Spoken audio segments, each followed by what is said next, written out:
5-6 साल से head constable ministerial की कोई भी वैकेंसी नोटिफाई नहीं की है उन्होंने, हालांकि उनके पास मोर देन 1000 वैकेंसीज़ हैं। तो मुझे ये सुन के बड़ा दुख हुआ कि ऐसे कैसे हमारी गवर्नमेंट ऑर्गेनाइजेशंस काम कर रही हैं, कि या आर्म फोर्सेस कर रही हैं, कि उनके पास वैकेंसी होती है उसके बाद भी वो नहीं निकालते हैं। बच्चे जो अपना करियर जो बनाना चाहते हैं आर्म फोर्सेस में, और आर्म फोर्सेस को ज़रूरत है उन बच्चों की, बट किस वजह से ऐसा हो रहा है कि वो लोग नहीं निकाल रहे हैं वैकेंसीज़, और वो बच्चे जो हैं वो ओवर एज होते जा रहे हैं। जैसे for example head constable ministerial में 18 से 25 साल की उम्र जो है वो एलिजिबिलिटी क्राइटेरिया है। और मुझे सचिन ने बताया कि उन्होंने लास्ट अटैम्प्ट दिया था, they could not be successful, और अब वो ओवर एज हो जाएंगे अगर, या कुछ हो भी गए हैं ओवर एज तो उन्हें एज रिलैक्सेशन भी चाहिए होगा। तो इस सब को सोचते हुए हमने उनको कहा कि चलो रिप्रेजेंटेशन देते हैं। हमने उनको एक उनकी रिप्रेजेंटेशन बनाई उनकी तरफ से, we gave it to CRPF and ministry of home and to the prime minister, but unfortunately no action was taken. तो हमें उसके बाद ये लगा कि हमें कोर्ट का ही सहारा लेना पड़ेगा, and therefore we decided to file a writ petition under article 226 in Delhi high court. क्योंकि वैकेंसीज़ निकालना और वैकेंसीज भरना जो है वो गवर्नमेंट का प्रेरोगेटिव होता है, उसको कोर्ट उसमें नॉर्मली इंटरफेयर नहीं कर सकती है। ना कोर्ट ये कह सकती है कि आप वैकेंसी निकालें, ना किसी कैंडिडेट का ये राइट बनता है कि वो कह सके कि बाय हक से कह सके कि मेरा लीगल राइट है कि इन्होंने वैकेंसी नहीं निकाली है, ये वैकेंसी निकालें। अनलेस अनटिल ये सब स्टैट्यूट में या जो रिक्रूटमेंट रूल्स हैं उसमें प्रोवाइडेड हो कि भाई आपको टाइम टू टाइम या किस समय आपको वैकेंसी निकालनी है। तो ये सब हैंडीकैप्स थे इस केस में, क्योंकि कोई राइट नहीं बनता था। बट फिर भी हमने, मेरे ऑफिस ने, मेरी एनजीओज में, मेरे एसोसिएट लॉयर्स ने बहुत रिसर्च की, और उनको एक डीओपीटी का एक सर्कुलर मिल गया, जो जो विच वाज डेटेड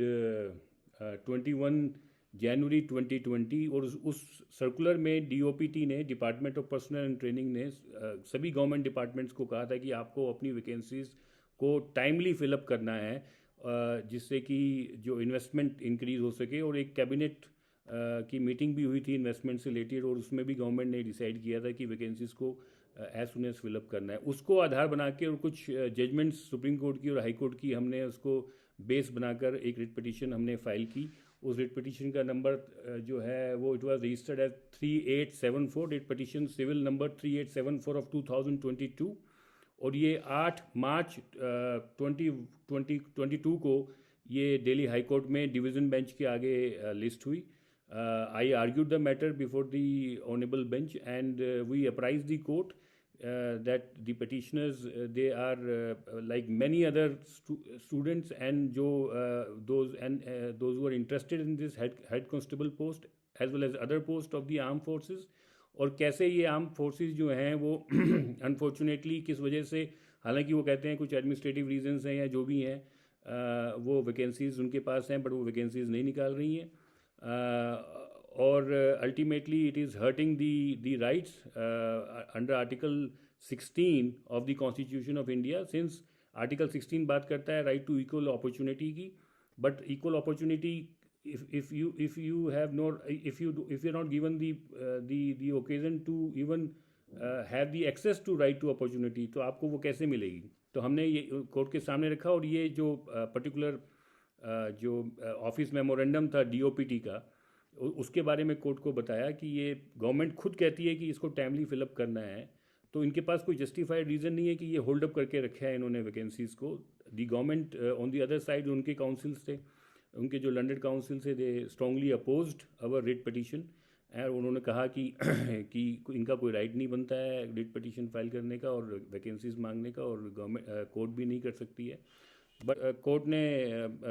दोनों पार्टीज़ को सुना, और उन्होंने अल्टीमेटली हमारे फेवर में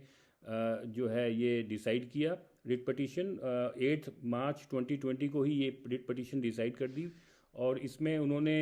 हमारी प्रेयर को पहले ऑर्डर में मेंशन किया, और उसके बाद उन्होंने जो डीओपीटी का जो सर्कुलर था जिसमें उन्होंने कहा था कि टाइमली फिलअप होनी चाहिए वैकेंसीज, उसका हवाला दिया उस ऑर्डर के अंदर, और बाद में कहा कि the writ petition is dispose of with the direction to the respondent number 1 that is CRPF to act upon the communication dated 21 January 2020 issued by Ministry of Personal Affairs, Personal Public Grievances Pension Department of Personnel and Training within 6 weeks from today, which means that the respondent number 1, which is the CRPF, the specific direction has been given by the government to them to act upon the communication dated 21/1/2020 and fill up the vacancies which has been sought by the petitioner within a period of 6 weeks. So ये कह के इन्होंने इसको dispose of कर दिया and I believe the CRPF will act upon it now since the court has given a specific direction in this regard that they have to fill up the vacancy within 6 weeks. In case 1% वो मुझसे पूछ रहे थे कि अगर वो CRPF अगर ऐसा नहीं करती है या गवर्नमेंट इसमें फर्दर स्टेप नहीं लेती है तो हमारे पास क्या रेमेडी है. तो I told them that we can file a contempt petition against them if they don't comply with this order. And in all probability,